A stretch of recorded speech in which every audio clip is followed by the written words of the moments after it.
Fala, gente, tudo bom?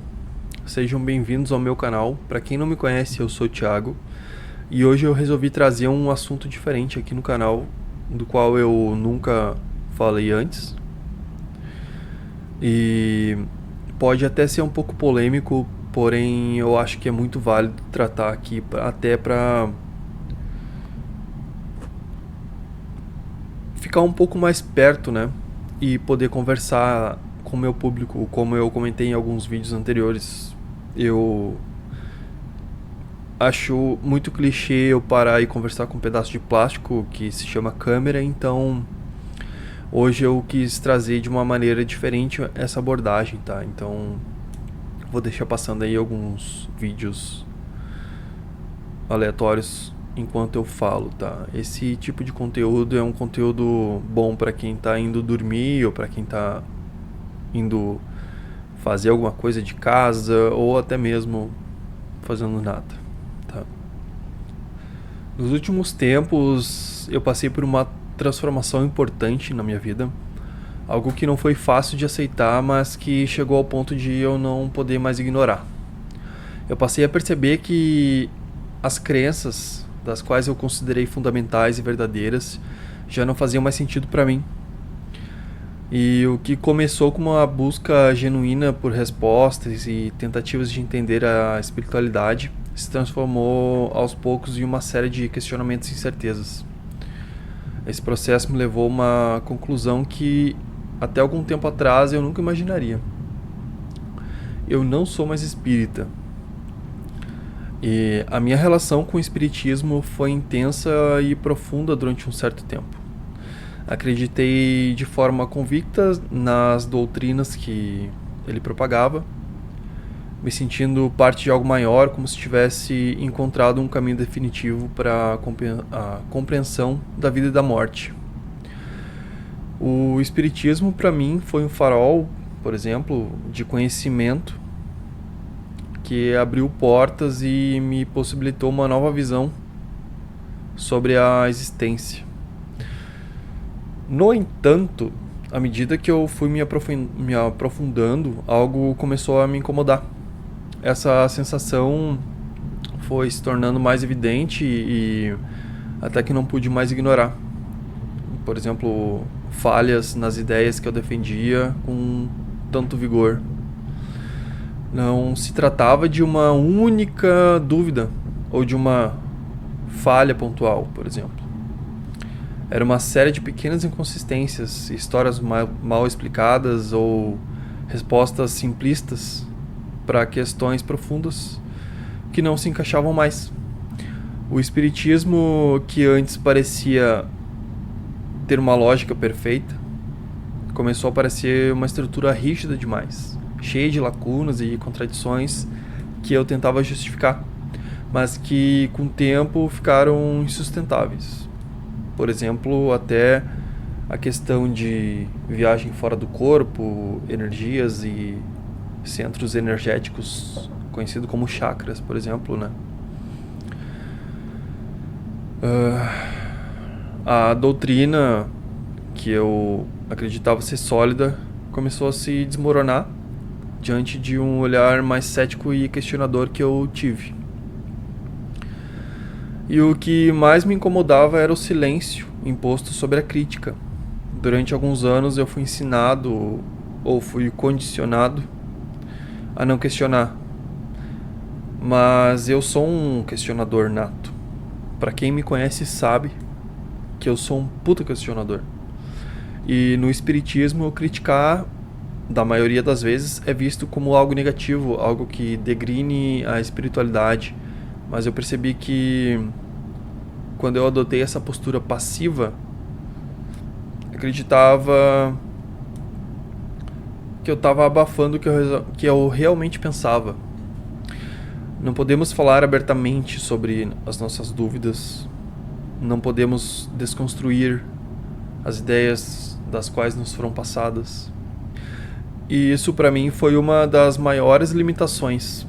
Afinal, como buscar a verdade se não podemos questionar? Como podemos evoluir se não podemos permitir que a crítica faça uma ferramenta válida para o nosso aprimoramento. E foi assim que, ao invés de continuar me deixando levar por essa mentalidade dogmática, eu decidi começar a olhar para o espiritismo com um olhar mais crítico. E com o tempo eu percebi que as falhas não eram apenas questões de interpretação, mas que muitas das ideias defendidas pelo espiritismo estavam simplesmente equivocadas. Eu mesmo havia repetido histórias sem me preocupar em verificar se elas realmente correspondiam aos fatos. E quando me disseram que a Igreja Católica teria reprimido a reencarnação, algo que depois de estudar eu percebi que era uma falácia, sem qualquer base histórica, esses pequenos exemplos foram se acumulando e ao tempo foi desconstruindo a crença que eu considerei um dia ser inquestionável. Para mim fazia sentido, né? Mas à medida que eu fui me afastando dessas ideias, eu comecei a questionar o próprio propósito do espiritismo. Essa filosofia me parecia uma filosofia cheia de boas intenções, mas em sua prática às vezes foi usado como uma forma de controle, assim como qualquer outra religião que seja dogmática, como uma maneira de manter as pessoas em um estado de aceitação passiva.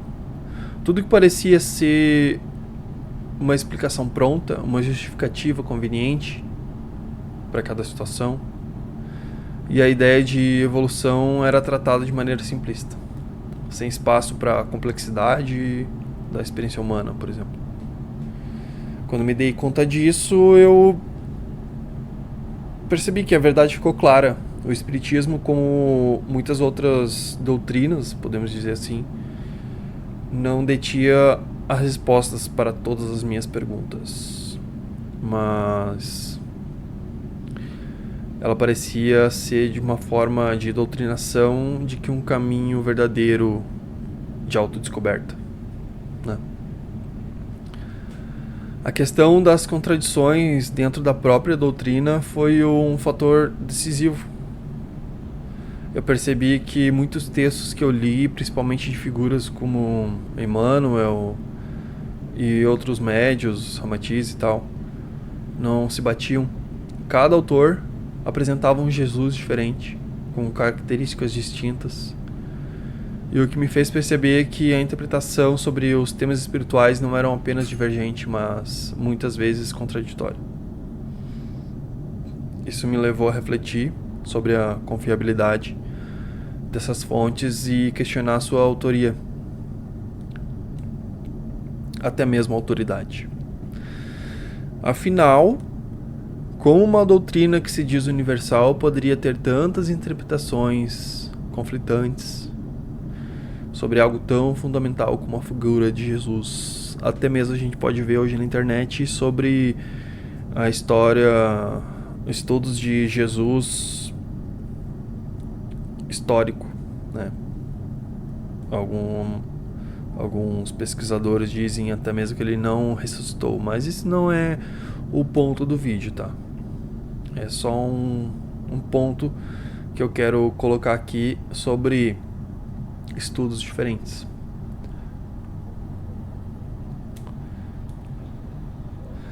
Foi então que eu percebi que a verdadeira liberdade de pensamento só pode ser alcançada quando deixamos de lado as amarras que nos prendem a qualquer ideologia ou filosofia pronta. Eu não estou dizendo que tudo que eu aprendi no Espiritismo foi em vão, muito pelo contrário. Eu agradeço pelas lições, pelos aprendizados, mas também reconheço que para evoluir é necessário romper algumas dessas ideias e seguir o meu próprio caminho.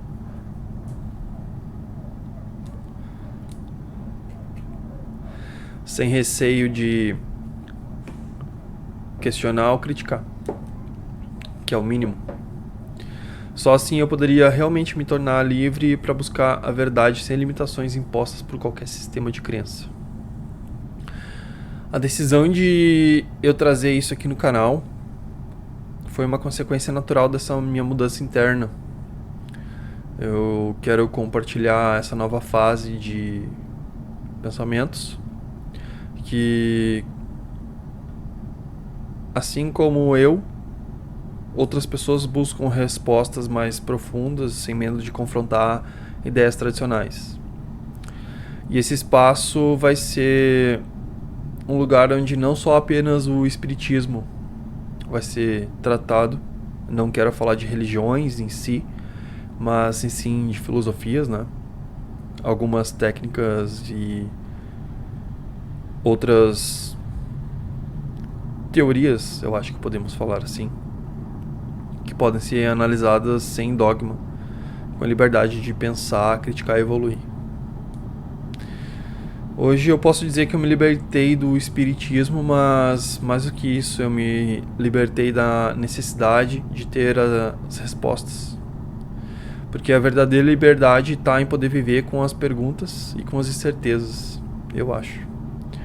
Sem medo de explorar o desconhecido e principalmente sem medo de mudar.